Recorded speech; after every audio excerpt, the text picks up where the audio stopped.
Hey, I'm going to talk about 1031 exchanges, including the benefits, the timeline, and all the rules that go with it.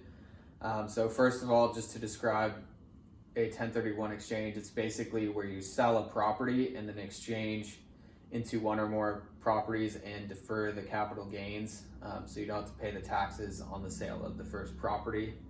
And there's a few rules to consider. So basically, whenever you sell a property and you're doing a 1031 exchange, you need to exchange into a like-kind property.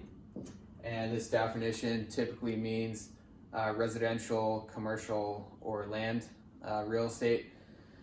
And then the next thing to consider is when you sell a property, how many properties you can identify for your exchange. So the most common rule is the 3 property rule. This allows you to identify up to 3 properties regardless of the value for your exchange. And then if you want to identify more than 3 properties, you can adhere to the 200% rule, which states that you can identify any number of properties for your exchange as long as it is 200% or less of the value of the relinquished property. And then to give some insight to the timeline, what you need to do before anything is identify a qualified intermediary. And this is a 1031 exchange company who can hold on to the funds from the first sale and then use that to transfer to the next property. And it's really important to have this in place because if you receive the funds personally from the sale of the first property, then you're going to have to pay capital gains tax on any increase in value of the property, which is not good if you're trying to do a 1031 exchange. So after you've identified your qualified intermediary, you need to list the relinquished property. So you put your property up for sale, and then once it sells,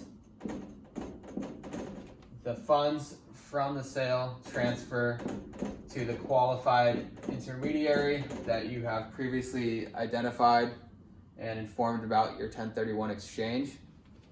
And then from there is when your clock starts. You have 45 days here as your ID period to identify any number of properties that you want to have for your exchange, adhering to these 2 rules here.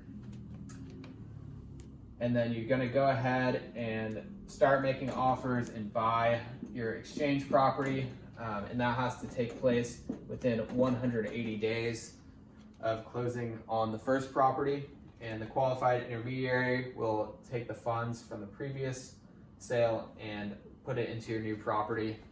And then you get to completely defer all the capital gains as long as you trade into a property that is of value or greater than the one that you sold.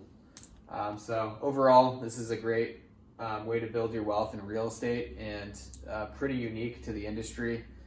There's not many other assets that you can do this with and just defer the capital gains indefinitely. So it's, overall a great way to build wealth. A lot of our clients do it when they sell properties.